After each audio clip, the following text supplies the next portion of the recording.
Amanda Seales, actress, comedian, podcaster, went on to Jubilee and she debated 20 Black conservatives. There's one part of this conversation that I want to hone in on. The video dropped today. This is an interesting discussion. Honestly, at one point during this conversation, I asked myself, I'm like, I just feel like these people are actors. And I know, and here's the thing, I have met Black Republicans. I ain't met too many of them, but I have met Black Republicans in real life, and even they don't be this ridiculous. Like when you see the people that are part of this debate and you hear their argument, I'm just like, yeah, I don't know. You guys really do seem like actors. But let's get into it. Amanda Seales debates 20 Black conservatives. This is over the issue of reparations. Oh my God, get some popcorn. If you want to take a sip of wine or something, now would be the time to do that. This will really make you pull your hair out. Let's get into it. All right, reparations, fair, necessary? My question would be, who's going to get it? Why would they get it? And how long are we going to sit here focusing on trying to get reparations? It's been how many years since slavery?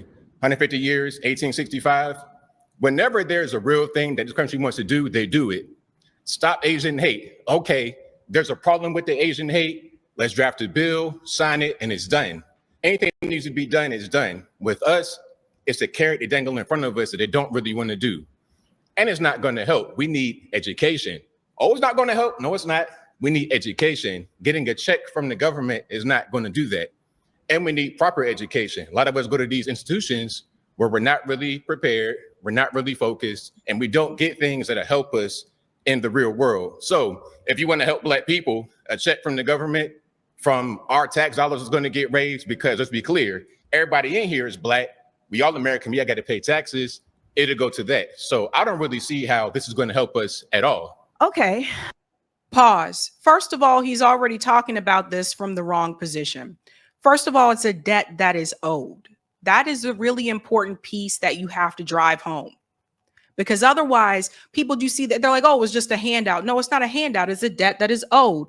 There was 40 acres and a mule that was promised to freed men. He asked, who is going to get it? Freed men and their descendants. Okay. He brought up the Asian hate crime bill. He honestly kind of just been proving my point, which is that the government is more willing to do things for other groups, but they're not willing to do anything for Black Americans. Thank you for proving my point. Ta-da! But Amanda takes a deep breath there. Let's just go in and let her respond. Well, first I'll start with, it will help on even just a moral level. The reality is that the United States has become very comfortable with the fact that it does not consider Black people equal. And it shows that in many ways that I'm sure we will discuss over the course of today.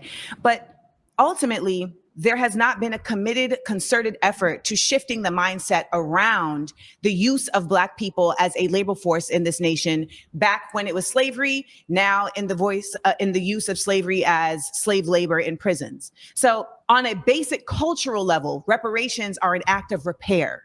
They are an effort to say, our bad, we see you now. We have seen that done with Japanese folks who were put in internment camps. We have seen that done with Jewish folks. We have seen that done even in the case of slave owners who received reparations. When it comes to the use of tax dollars to pay reparations, and this is going to come up a lot today, it's a matter of values, right? For me, my value system circulates around the fact that I think that as a community, we should all be engaged in repair for our community. So I don't think there should be any problem with there being tax dollars spent at repairing consistent efforts that have been made to impede Black people. So the reparations you're talking about are not just related to slavery. There's reparations that have been discussed all over this nation in different communities as it relates to particular massacres, as it relates to redlining and the impediment of Black people to earn wealth by having property. There's been impediments in various ways that can be repaired. And I want to also just add, there's reparations that are considered a cash payment from a government. There's also the version of reparations that shows up in how funds are applicated to specific groups of people. So there's multiple ways in which what you're stating cannot happen could very well happen. Okay, now as far as the money going towards certain things is going to help us, let's look at Baltimore public schools. They get, I think, the third most money per pupil in the US of A, like $15,000 per student, but yet the majority of the population that comes from that environment can't read. They're illiterate. So Baltimore in the house, ding, ding, ding. Hello, my family is from Baltimore. And for a short period of time, I did go to Baltimore City Schools. So let me answer this question, okay? The problem that you have with Baltimore City in particular is, again, this goes back to white flight.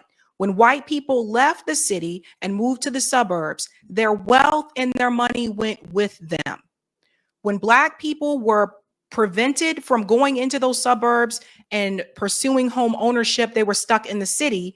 But since all the wealth left the city, that meant that the schools were now underfunded because we fund public schools with property taxes.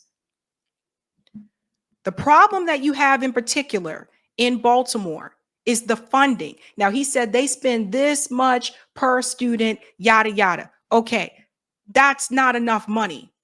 When you compare it to the amount of money that is spent and is allocated towards the kids that are in the schools in like Towson, in the suburbs, for example, it's nowhere near as close.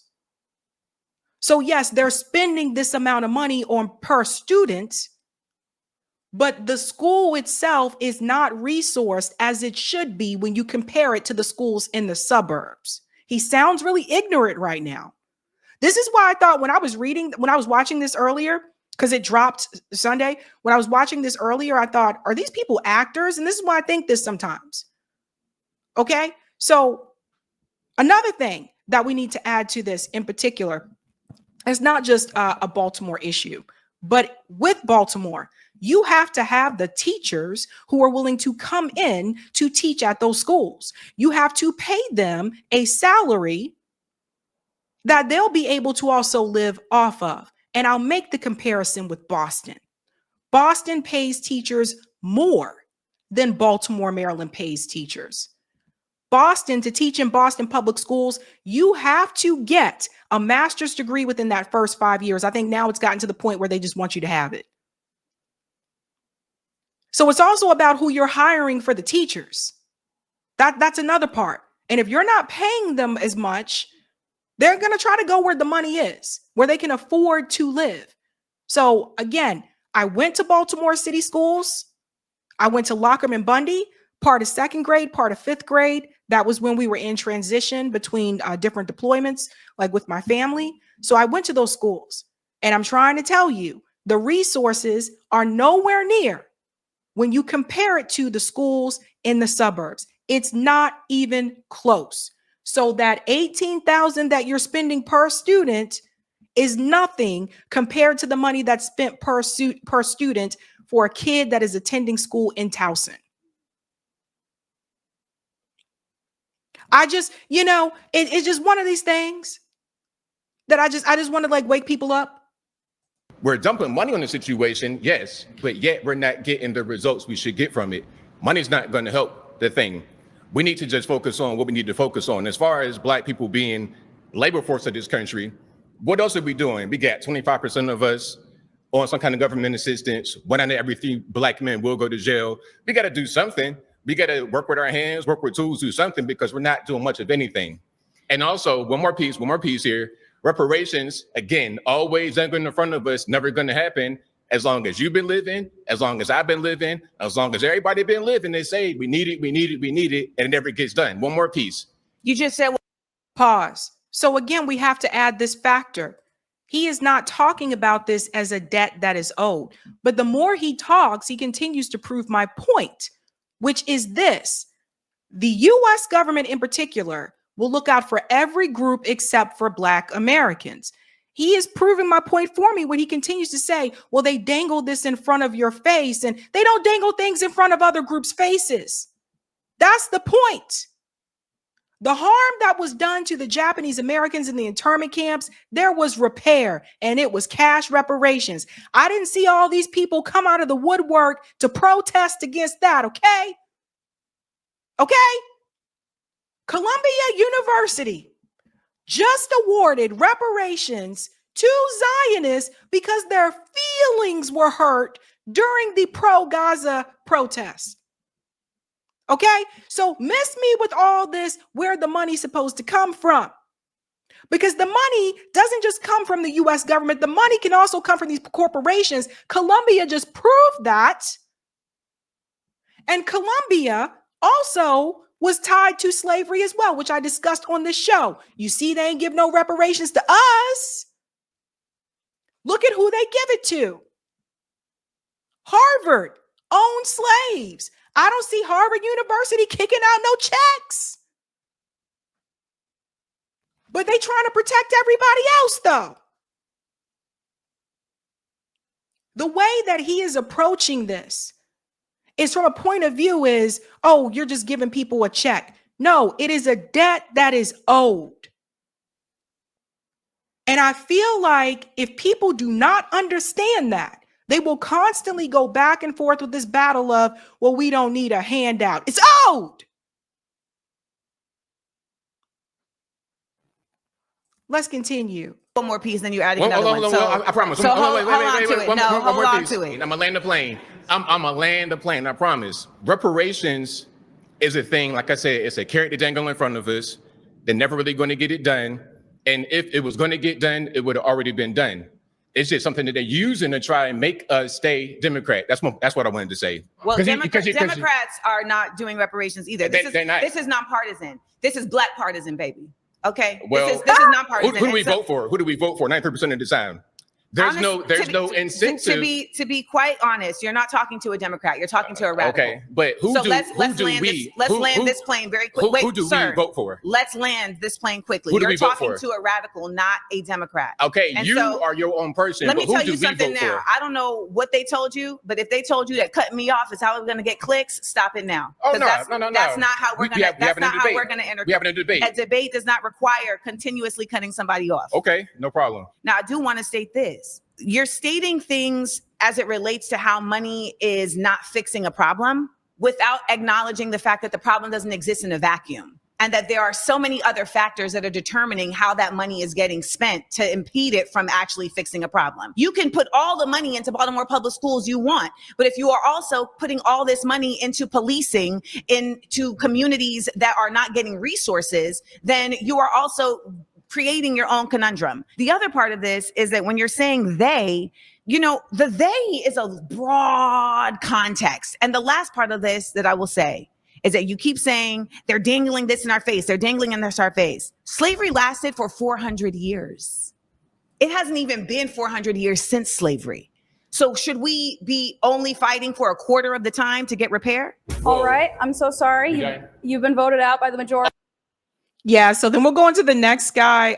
This one is very, very cringe as well. But again, he's just not talking about it from the position that it needs to be discussed, that it's a debt that is owed. So he lost me, especially when he brought up Baltimore City schools. I'm like, yeah, let's talk about it because I went to Baltimore City School for a short period of time. So again, people just don't know what they're talking about. That's why I feel sometimes they are actors. Let's get to we got one more to show after this one. This kid here, I really do feel like, Lord Jesus, help him. Help him. Help him. Matt Nuclear, yes. Matt Nuclear, give me a better handshake than that. Let's do it. I appreciate having this conversation with a beautiful black woman like yourself. This is nice, beautiful arena here. I disagree that reparations are necessary. I think the most important thing that's necessary right now for the black community would be the stopping of violence, especially black on black violence. I don't see how reparations is going to solve anything. You can give everyone here like a $50,000 check, especially people that are in the streets who are committing violent crimes consistently. A $50,000 check, it's not going to fix anything. It's not going to increase the median household income in the next 10 years by 10% or 20%. For example, pause.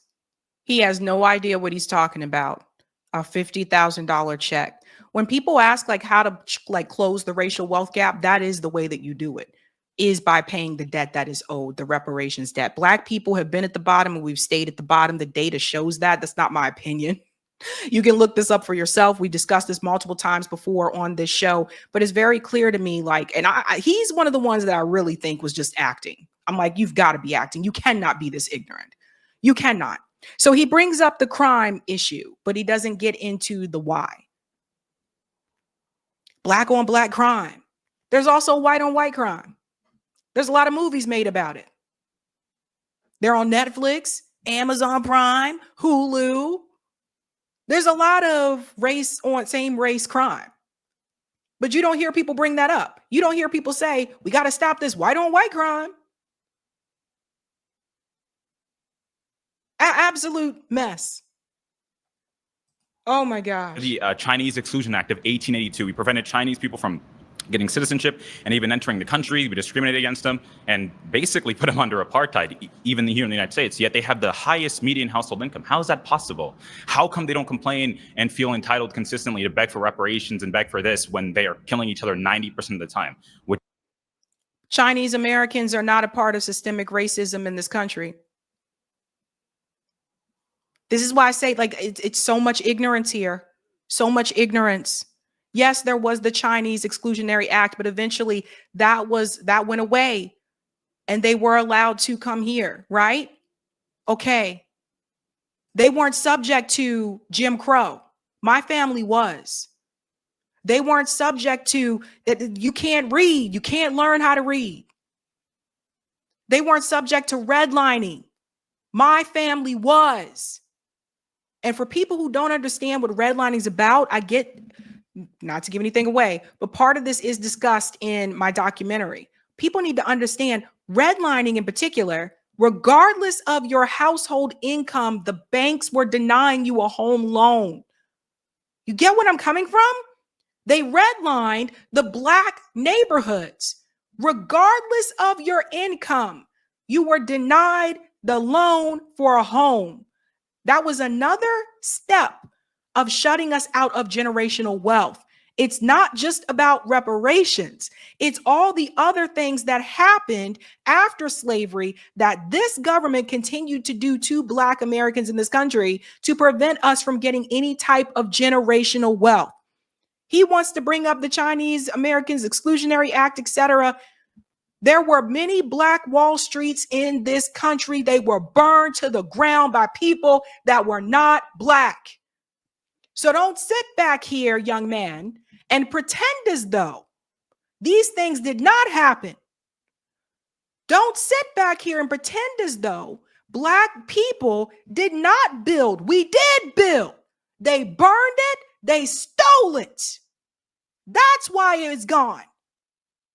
And that wasn't just Tulsa. That's Seneca Village, which you guys all now call Central Park. That was stolen. This has gone on for a long time. They continue to take every time we did build and we started to generate some type of wealth, they took it away. And here you come, Johnny come lately, whoever the hell you supposed to be, ignorant as hell, to jump in and say, well, why weren't Black people as good as the Chinese people who came here? And he talks about Black people as they, as though he is not Black. Hello? Peep that. Pay close attention to that. He is already removing himself. He doesn't say we, he said they. Which is the rate that Black people kill each other, according to the FBI. Oh, young Matt. Yet white people are the oppressors. I'm not sure where your education came from, but they lied to you. Stats don't lie, though. Statistics lie all the time. So let's start there, particularly when the statistics are coming from the sources that gain from the statistics being shown a different way. So if you're going to start your argument on stats don't lie, you've already lost the argument. They lie all the time. Yeah. One, comparing Chinese people who are immigrants that made a choice to come to the United States and comparing the continued effort of Black people to ground themselves in a nation that continues to make impediments for them to show and live and exist in their true citizenship is a false equivalency. I don't believe that happens at all. What no one here is in. Are you acting right now? Do you really believe this? I'm telling the truth. There's no systemic racism that I've experienced here in America. What system is racist? I think the only racism we've actually. This kid has got to be an actor.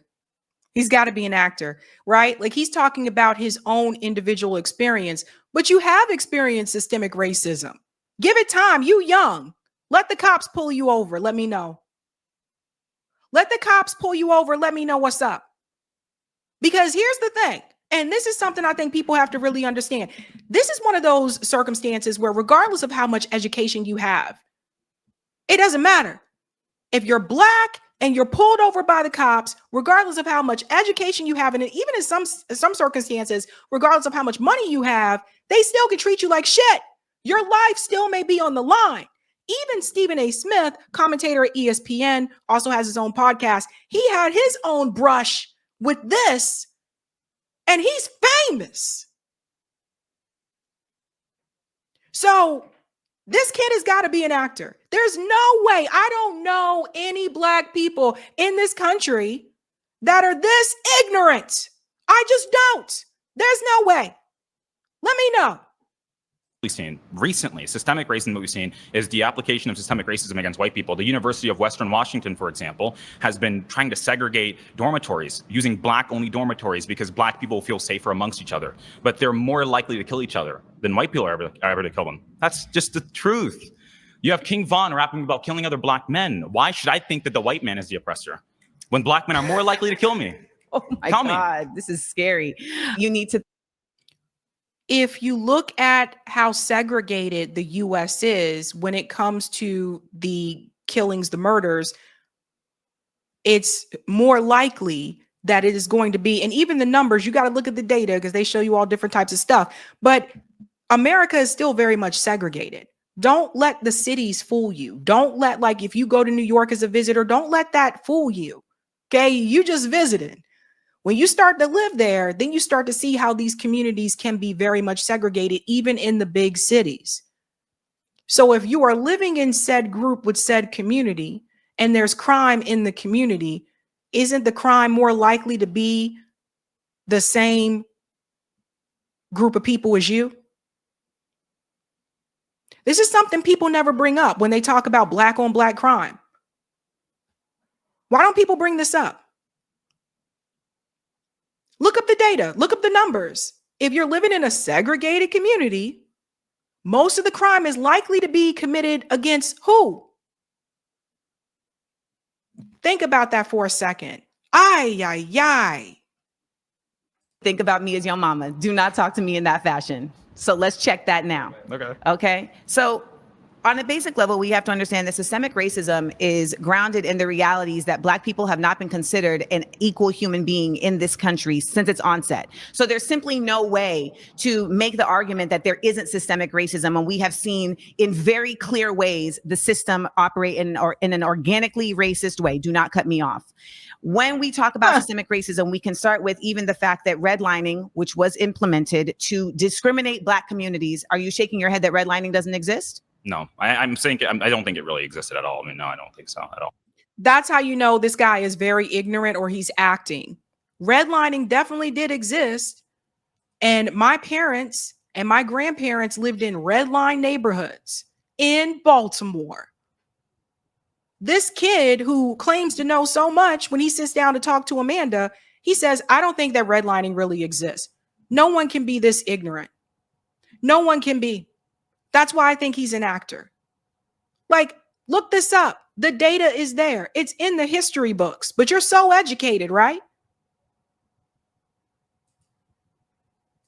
So it does exist. And stating that it doesn't exist doesn't make it no longer exist. Redlining absolutely exists. It is not something that's being made up. It's an empirical fact. And there are realities that exist because of redlining. We know that school systems are related to the way that property taxes are affecting the school systems. If a school system is not getting the same property value as the property taxes allow it, then it's not going to have the same efficacy at allowing for students to be able to get what they deserve. When we talk about systemic racism, we have to acknowledge that these private prisons are literally built based on the test scores of school students in third grade. So if you are literally building prisons with the onset of, okay, if these people are not reaching a certain reading level, then we know that they're going to go down a prison industrial pipeline or we can use their free labor. Then how is that not systemic? And if you want to stop them from entering prisons, how are you going to stop people from entering prisons if your goal is to get them into prison? Sure, make them try to be more like Ben Carson than be like King Von. That's very, very simple. No, you don't understand, Mr. Dude. Thank you for this, Tia. That's a really good point. You don't understand this because here's the thing. Okay. There are police in schools. There are black schools in the United States with police officers in the school. It's called the school to prison pipeline. They literally, and this is another thing the data will show you. When you look at the way that punishments are handled in high school, let's start with high school. Okay. If you look at the way that punishments are handled in high school, Black students are more likely to receive harsher punishments. As someone that I've taught in the school system, I am very familiar with that. It is true. It is a thing. You can have a white student and a Black student. Usually this happens with the males, do the same thing. And the Black student is more likely to receive a harsher punishment. Yes, this does pave the way to the school to prison pipeline. When you have police officers in the schools, that does pave the way to the school to prison pipeline.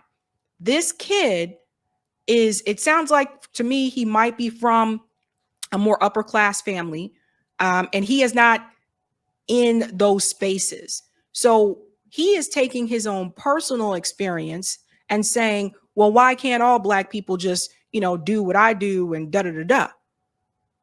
So he's not in the community. He's not in the know. And then there's another thing I want to mention. Don't forget about the 17-year-old rule. When the US decided, there were multiple states that decided to start prosecuting 17-year-old Black boys as grown men. That's what Hillary Clinton termed super predators. Remember that? So he says, well, then don't go into the system. It has all been designed in a way. Let me be very clear here. Amanda, hold on. Let me be very clear here. People got to understand this. When Africans were brought to this country to be slaves, they were brought here just to be that and only that. They were brought here as property. They were not brought here to be people. They were not brought here to be citizens. They were not brought here to have rights. Start with that, and then let's go from there. Because once you understand that when Africans were brought here, they were not brought here to be human, treated as human. They were not brought here to be citizens. They were only brought here to be property and to be slaves and to do free work. Then all of these questions are answered for you. If the only sole purpose for you being brought here was for free labor, and you are property and that is it, everything after you are freed is going to be set up in such a way that is not going to benefit you. Why would they set up a system to benefit a group of people that were brought here to do free labor? There was never a part of the plan. That was never a part of the plan for Africans who were brought here to be integrated into society. That was never a part of the plan. So when the slaves were freed, then all the white people sitting around like, well, what do we do with them now? They didn't want to give them jobs. They didn't want to. So you really think, to this guy who is sitting here, you really believe that there's no systemic racism in a country where we were brought here based on race, capitalism, and labor. And you tend to think that the same entity who brought you here for that was going to set up a fair and equal just system when they didn't even consider you to be a person?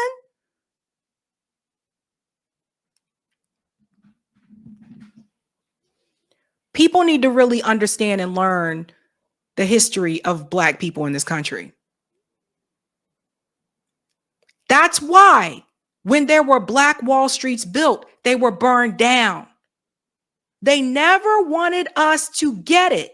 They never wanted us to be equal. They never wanted us to be on the same level as them. People need to understand this. Yes, there is a class analysis, but you cannot sit up here and pretend that race does not play a part.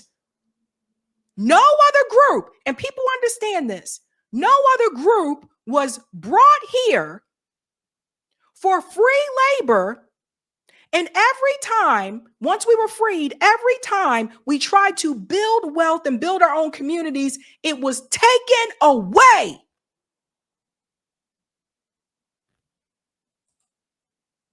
So how does King Von happen? How does King Von happen? King Von reparations. Hold on, actually, no. Let me land the plane. Yeah. We're talking about reparations, and what you're doing is actually just trying to get this conversation off the facts. And the fact is, reparations are just and necessary because on a basic level, Black people built this country, and the country continues to thrive off of the labor that Black people put into this country. And it would behoove you, young man, to really understand the way that your ancestors put blood, sweat, and tears into this nation that is still living off of those blood, sweat, and tears. And let me also add, there are reparations and then there is remunerations. Do you know the difference? Yes, but can I finish one point that I wanted to say? Question. Ben Carson's cousins were killed at a very young. I'm so sorry. You've been voted out by the majority. Okay. Please return to your seat. They keep bringing up Ben Carson. Ben Carson was on welfare. He tried to lie about that at one point and say that wasn't the case. No, do your own research. At one point in time, Ben Carson's mom was on welfare. So all the Black conservatives who continue to bring up Ben Carson as an example, he didn't worry about those things. He didn't take any handouts. Yeah, he did take handouts. Stop. Let's get to the guy who blames the Black men in the home who has a problem with Black culture. This is another one. This is wild. Hard work. We believe in going to work and working for what you got, not asking for handouts from people who never had slaves. Some of the people that you're asking for money from never had slaves. And let's talk about the fact there were also Black people that had slaves. So if you want to talk about that, how is that fair? If I'm a white person and my family fall on the side of the Union, why should I have to pay for slaves when this whole country was never all racist? Some of the founding fathers were abolitionists, and they hated slavery, and they actually put. Pause. You never see people ask this question when it comes to the Japanese Americans who were paid reparations, cash reparations. They don't bring this up. They don't bring up why didn't all these people have to pay? Why they got to pay for this and they didn't do that? They don't bring it up. Don't bring it up. No. When Germany paid reparations, did they sit back and say, oh, well, we can only do from the people who had No. And another part that is not brought up is the corporations. Everybody keeps talking about taxes. Hell, you you put in money for these wars. You got a problem with that? I don't hear you being vocal about that. You pay taxes for a lot of things that you probably don't even use, but you pay it. But you never hear this argument when it comes to the other groups that did receive the repair.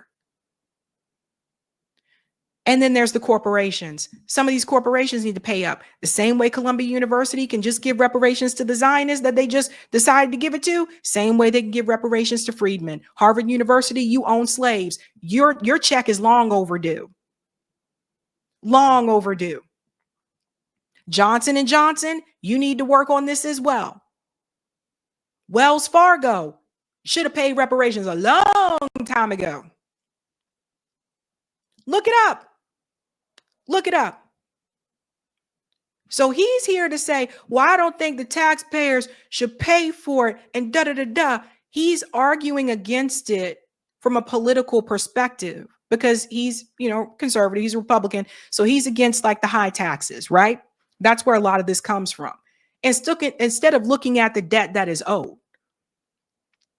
And this is why Black people in this particular country, this is why we don't really come together as a group and as a block.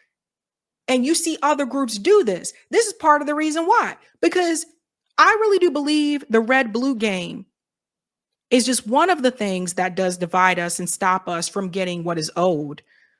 But at the end of the day, if you're so busy focusing on my party says this, my party says that, well, if it's against your party principles, to increase taxes or to pay reparations, you're ultimately going to be against it because your party is against it. This goes back to what friend of the show, Roger Meadows, says about ending all parties, abolish all parties, because it keeps people in this mindset. So because you are in this partisan divide, you are advocating against what is owed to your people because your political party says so. And don't get it twisted, the Democrats don't really want this either. Democrats' idea of reparations is let's implement some programs. Wild stuff. Wait till we get to the black culture part. Things in the Declaration of Independence and things too, because they believe that there'll be a future where there would be a black president one day, or that there would be people in leadership that were black. There was people in the North who helped with the Underground Railroad and fought with the Union. So why is that fair for people who never had slaves, who fought against slavery, to have to pay for people that had slaves? One, from my understanding, you are more interested in preserving the fairness of those who didn't have slaves than the fairness of those who are the descendants of slaves. That is priority to you than finding a fair way to accommodate those who have been the descendant of slaves. Well, our ancestors wasn't asking for handouts. They were asking for equal opportunity. And we have equal opportunity in this country. We had a black president, just in case you didn't know. Actually, let me just come up here for a second, because this is something a lot of people get wrong. Yeah, our ancestors were advocating for reparations. A lot of people don't realize this, but even during the civil rights movement, one of the things that Dr. King was asking for, along with desegregation and along with implementing more unions and defending, unionization, was a reparations and the check that was owed. See, everybody want to be like, well, our ancestors weren't advocating for, They want to leave this part out. We had a black president. Why does everybody bring this up as an example? So what? Yeah, you had a black president. So what? What did he do for black people?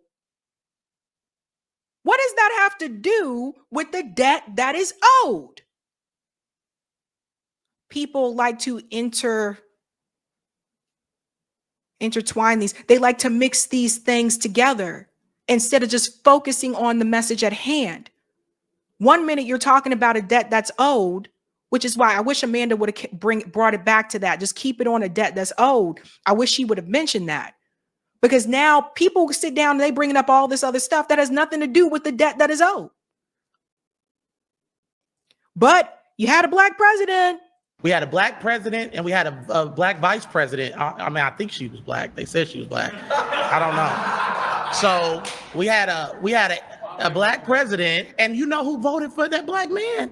White people, because you can't win a popular election in this country without white people. So Barack Obama is the product of white people. So let's get off this thing where, oh, America is so racist. What's making America so racist is people that continue to talk about racism and continue.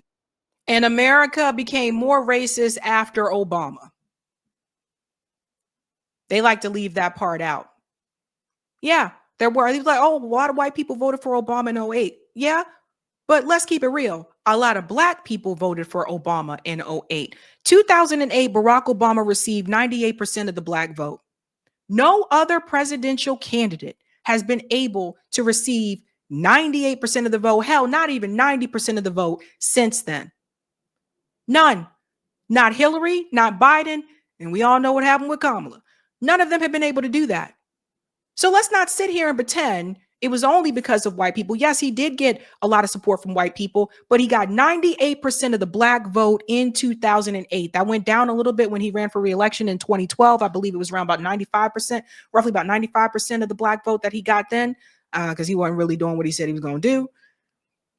But I would say racism, I felt like since Obama, I felt like it increased because Barack Obama didn't attend. I would say Barack Obama, I'm not going to say he didn't address it. Barack Obama addressed some of the issues that were prevalent within the black community that were systemic, and also, of course, places like Flint, Michigan with the dirty water, but he didn't do anything about it. So you want to bring this up. A lot of white people voted for Obama. Yeah, some of those white people turned around and voted for Trump right after that. They don't want to tell you that part. You to focus on racism instead of focusing on unity and bringing our country forward. People that have these liberal mindset are infecting our communities, Black people, and making us victims and not victors. I refuse to embrace a victim mentality because that's not what our grandparents and Harriet Tubman and those people fought for. They fought for equal opportunity. Do not bring up Harriet Tubman's name in vain, baby, please. Let's say the Lord's name in vain. The Lord's name. Harriet Tubman was literally saving her family and others from slavery. Yeah. You know who helped her? White people. You know who helped her? They were on the Underground Railroad. Who helped her? Come on in. You know who helped her? God and people who benefit from white supremacy. One of the things it's a lie. White supremacy is a lie. No, sir, that's simply not true. If that were not the case, then we wouldn't see the continued effort of colonialism and white people placing themselves in positions of power when they do not have the power. Because their culture, Black culture is toxic. The Black culture is toxic. We have produced a culture that is toxic. And let's get on the fact that there's no fathers in the Black home. Pause. And I gotta hit a moment on this, and I'm already over my time, but let me hit something on this. He said that Black culture is toxic. I don't believe these Black people sitting in this room are real Black people. I really do feel like they're acting at this point in time. I don't think that Black culture is toxic. It's always, he doesn't want to say this about any other groups. It's always Black culture is toxic. I disagree with that. Then he says the fathers aren't in the home. Well, here's the thing. My father was in the home. My parents are still married to this day. My parents have been married for a long damn time. My father was there and very much present. And so were most of my friends. But since you went there, Mr. Man, why don't you talk about what took Black men out of the home? And a lot of people go back to the war on drugs, but it actually goes back further than that. It does go back till slavery. The first time of Black men being removed from the home was during slavery, when they separated the families and sold them off to slave masters. Now, there was some rebuilding that happened after that, after slavery ended and there were freed men. There was some rebuilding that was happening among like Black families, Black communities, etc. Building of Black Wall Streets, like I've said, but then they were burned down. Once Black businesses became successful, they were burned to the ground. So you were always trying to restart. Then we can fast forward to Reaganomics and the war on drugs. And in the war on drugs, specifically targeted Black men. What did they say? What did that audio transcript say from the Reagan administration? Get the Black men out of the home and then get rid of the hippies.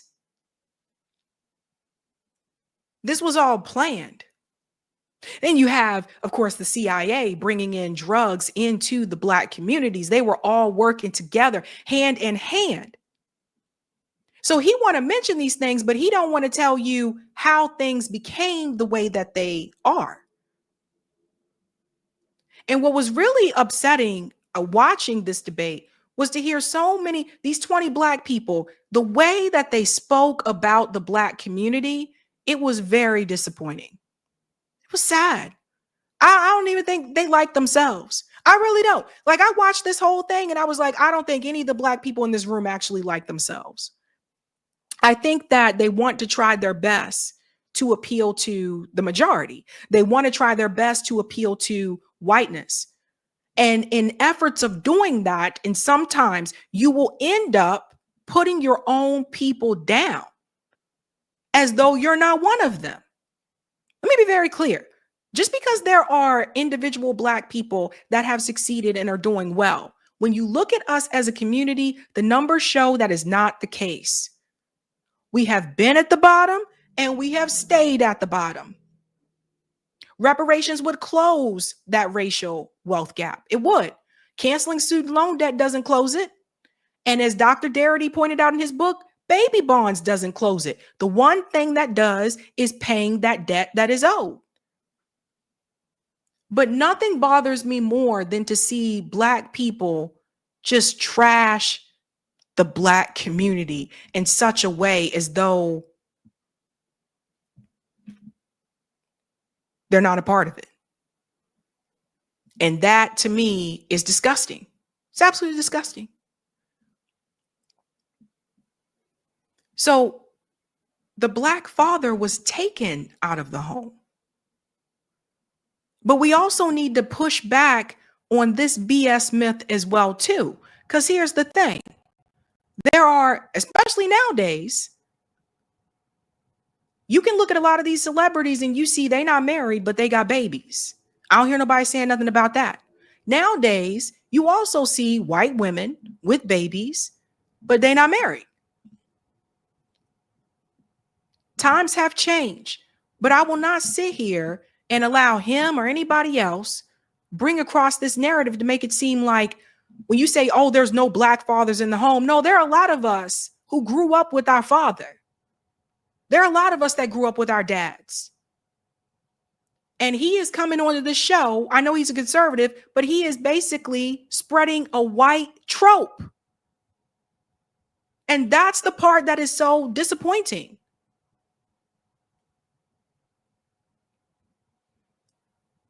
I don't know what to say, man. I don't know what to say. I don't know how Amanda did this. I really don't. If you have time, you can watch the whole thing. I just really don't know how she got through this, because I was like, this is absolutely disturbing to me. But I just want to say that I think that I'll never sit up there and let people put my community down like that, man. Don't never sit up there and let nobody. I don't give a damn. I don't care. Whatever's happening in your community, in the neighborhood or whatever, you don't see other groups do this. You don't see white people get on these platforms and do this about other white people or the white community. You don't see Latinos do this about the Latino community. No, it's always got to be, you see what I mean? I think Amanda did a pretty good job.